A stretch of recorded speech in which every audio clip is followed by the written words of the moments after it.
तो दोस्तों यहाँ पे स्क्रीन के सामने फॉर्म नंबर 125, यहाँ पे आपके स्क्रीन पे इस तरह का फॉर्मेट दिया हुआ है। हम लोग पूरा डिटेल में जानेंगे कि इसे किस तरीके से फिलअप करना है।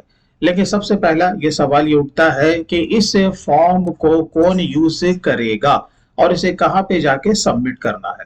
तो यहाँ पे आपके स्क्रीन के सामने ये एक तरह का डिक्लेरेशन फॉर्म होता है, ठीक है। ये कौन फिलअप करता है? जो भी आपका स्पेसिफाई सीनियर सिटीजन है उसी को इस फॉर्म को फिलअप करना है। और इस फॉर्म को फिलअप करने के बाद जो कि स्पेसिफाई बैंक है उसे जाकर के सबमिट करना है, क्योंकि इस फॉर्म के मुताबिक के कोई भी ऐसा स्पेसिफाई सीनियर सिटीजन है जो कि जिसकी की उम्र सीमा 75 साल से ऊपर है और उसे आईटीआर फाइल अगर नहीं करना है तो सरकार के न्यू नियमानुसार उसे इस फॉर्म को सबमिट करना होगा। तो सबसे पहले हम लोग इसके नियम कानून को समझ जाते हैं, फिर उसके बाद आते हैं कि यहाँ पे हम किस तरीके से फॉर्म को फिलअप करेंगे। स्क्रीन के सामने कोई भी आपका सीनियर सिटीजन है, ये जो सीनियर सिटीजन है इसकी जो उम्र सीमा जो बताई गई है वो 75 साल से ऊपर होनी चाहिए, सबसे पहला कंडीशन, ठीक है। अच्छा, दूसरा कंडीशन क्या है कि ये रिटायर्ड पर्सन होनी चाहिए, चाहे वो सरकारी हो या फिर वो गैर सरकारी हो। यानी कि इनकी जो इनकम होनी चाहिए केवल और केवल कहां से होनी चाहिए? पेंशन से, ठीक है। दूसरा कहीं से इनकम अगर हो तो वो कहां से हो, इसमें आपका रूल में बताया गया है कि भाई साहब इनका जो इनकम है वो केवल आपका पेंशन से। और दूसरा, ये जो पेंशन है जहां पे इनका बैंक अकाउंट है जिसमें कि इनका पेंशन का अमाउंट आता है, केवल उसी से इंटरेस्ट की प्राप्ति हो। अब अगर इनको इसके अलावा कहीं और से भी इनकम हो जाए, जैसे हम लोग ये मान लेते हैं कि इनका जो पेंशन है स्टेट बैंक ऑफ इंडिया में है, राइट। अब इसके साथ साथ अगर इनका यूको बैंक में भी अकाउंट है, अगर इससे इंटरेस्ट की प्राप्ति होती है तो फिर इस स्पेसिफाई जो सीनियर सिटीजन है जिसकी उम्र सीमा 75 साल से ऊपर भी है तो इसे ये लाभ नहीं मिलेगा। यानी इनका टीडीएस का डिडक्शन भी होगा और साथ ही साथ में इनको अपना आईटीआर भी फाइल अपने से करना होगा। तो अगर इन्हें सबसे पहले ये जो सीनियर सिटीजन है अपने नाम को यहाँ पे वो ऐड करेंगे, मैंने यहाँ पे नाम दे दिया, ठीक है। यहाँ पर आपका रेफर नोट नंबर भी दिया हुआ है कि आप लॉ के हिसाब से भी जाकर के पूरा डिटेल में पढ़ सकते हैं। यहाँ पे उनका पूरा एड्रेस आएगा, परमानेंट अकाउंट नंबर, जो भी उनका परमानेंट अकाउंट नंबर है वो यहाँ पर उसे देंगे। अब यहाँ पे जो डेट ऑफ बर्थ है उनको डेट ऑफ बर्थ यहाँ पे दे देना है। अब यहाँ पर देखो जो टैक्स ईयर है, अब आपको पता है कि फाइनेंशियल ईयर, असेसमेंट ईयर दोनों की जगह पर आपका टैक्स ईयर ही यूज होने वाला है। तो यहाँ पे हम लोग क्या देंगे? 26 to 27, राइट। और जो भी ये जो पर्सन है उन्हें पहले ही जाकर के ये फॉर्म सबमिट करना होगा। उसका रीजन, क्योंकि अगर आपने इनकम टैक्स के स्लैब को पार कर लिया है तो जो भी बैंक है वो क्या करेगा? वो तो शुरू से ही यानी कि अप्रैल के महीने से ही आपका जो टैक्स है वो टीडीएस के तौर पे काटना वो शुरू कर देगा। तो इसलिए आपको पहले जाकर के इसका अपडेट बैंक को दे देना चाहिए। यहाँ पर ईमेल आईडी को देना होगा, चलिए ठीक है। यहाँ पे कॉन्टैक्ट नंबर है, कंट्री कोड है, उसके साथ आप वहां पे सबमिट करेंगे। Name of the specify bank, अब इसमें शेड्यूल बैंक को यहाँ पे ऐड किया गया है, राइट। तो यहाँ पे मान के चलो कि स्टेट बैंक ऑफ इंडिया में इनका पेंशन का खाता है, उसी में पैसा आता है, चलो वो यहाँ पे वो ऐड करेंगे।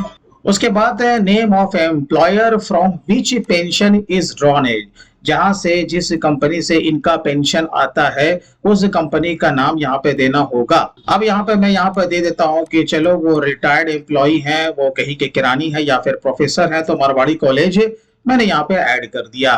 पेंशन पेमेंट ऑर्डर नंबर, ठीक है, वो यहाँ पे उनको देना पड़ेगा। अब यहाँ पर आती है details of the accounts maintain with the bank, ठीक है। अब यहाँ पे जितना भी उनका बैंक अकाउंट है, जितना क्या, ऑफ कोर्स यहाँ पे एक ही होगा, सीरियल नंबर देना है और अकाउंट नंबर यहाँ पे पुट अप करना है। और उसके साथ साथ यहाँ पे ये इंडिविजुअल अकाउंट है या फिर ज्वाइंट अकाउंट है। यहाँ से लेके आपका यहाँ तक तो बहुत ही सिंपल है, लेकिन 12 नंबर में आइए जो कि मोस्ट इंपॉर्टेंट पार्ट है इस फॉर्म नंबर 125 का। यहाँ पे कहता है कि whether opting out of new tax regime under section 202, क्या वो न्यू टैक्स रिजिम के हिसाब से जाना चाहते हैं या फिर ओल्ड रिजिम के हिसाब से। यहाँ पर अगर वो इसे यस करते हैं तो इसका माने ये होता है कि वो बाय डिफॉल्ट ओल्ड रिजिम में चले जाएंगे, ठीक है। और अगर यहाँ पे वो अगर नो करते हैं तो इसका माने वो न्यू टैक्स रिजिम में रह जाएंगे। नाम उनको यहाँ पर भी दे देना है, प्लस यहाँ पे उनका जो पैन कार्ड का नंबर होगा वो देना है। ये एक्चुअल में ये पूरा जो डिक्लेरेशन है वो इसी के बारे में है कि इनके पास केवल दो ही इनकम है, जो कि यहाँ पे आपको हमने पहले बताया कि पेंशन और प्लस इंटरेस्ट है। इसके अलावा तीसरा कोई भी उनका इनकम नहीं है। बस यही डिक्लेरेशन उनको यहाँ पे लिखित के तौर पे देना होता है। यहाँ पे डेट रहेगा, यहाँ पे प्लेस रहेगा और यहाँ पे उनका सिग्नेचर रहेगा और इनका यहाँ पे पूरा नाम रहेगा। जब यह डिक्लेरेशन फॉर्म सामने वाले अपने स्पेसिफाइड बैंक को सबमिट करेंगे तो बैंक क्या करेगा, तो बैंक के यहाँ पे डिक्लेयर किए गए डेटा के हिसाब से उनका टीडीएस का कैलकुलेशन करेगा।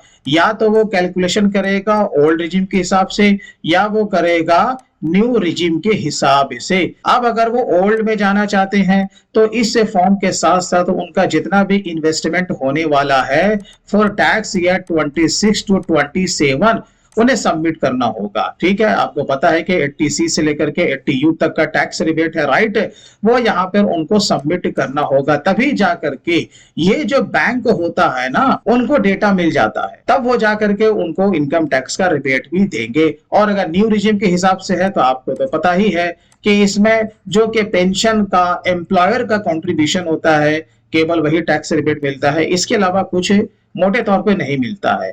तो बेसिकली जब ये फॉर्म स्पेसिफाई बैंक के पास जाता है तो यहाँ पर बैंक की जिम्मेदारी बनती है, जैसा कि ये लॉ कहता है कि बैंक इनके बिहाफ में टीडीएस का कैलकुलेशन करेगा according to income tax rule. जैसे कि आपको पता है कि न्यू टैक्स रिजिम के हिसाब से 12 लाख से अगर ऊपर जाता है तभी जाकर के इनका टीडीएस का डिडक्शन होगा।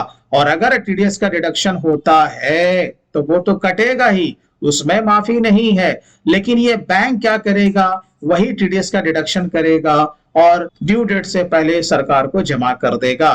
वो रिटर्न फाइल भी करेगा क्वार्टरली वे में। फिर उसके बाद जब वो एनुअल रिटर्न को वो फाइल करेगा तो फिर इस स्पेसिफाई सीनियर सिटीजन को अपना आईटीआर फाइल करने की जरूरत नहीं पड़ेगी, क्योंकि सारा डेटा इस बैंक के पास तो है ही। पेंशन भी इसी के खाते में आता है, इंटरेस्ट भी यही देता है और बाकी ये जो सीनियर सिटीजन है उसने फॉर्म यहां भर के दे ही दिया तो सारा डेटा उस पर्टिकुलर बैंक के पास होता है। तो अगर कोई टैक्स पेयर है और वो स्पेसिफाइड सीनियर सिटीजन में फॉल करते हैं तो उन्हें अपने बैंक में जाकर के ये फॉर्म नंबर 125 को सबमिट जरूर कर देना चाहिए। तो दोस्तों मैं उम्मीद करता हूं कि इस फॉर्म का कहां पे यूज करना है और इसे किस तरीके से फिलअप करना और कौन करेगा इसके बारे में आपको पूरी जानकारी हो चुकी होगी। दोस्तों वीडियो अच्छा लगा तो कम से कम अभी से लाइक जरूर करें और इसी तरीके से इस चैनल पे वीडियो देखने के लिए हमारे चैनल को सब्सक्राइब करना भी ना भूले। तो फिर मिलते हैं दोस्तों किसी दिन किसी और नए दूसरे टॉपिक के साथ, तब तक के लिए take care and bye bye.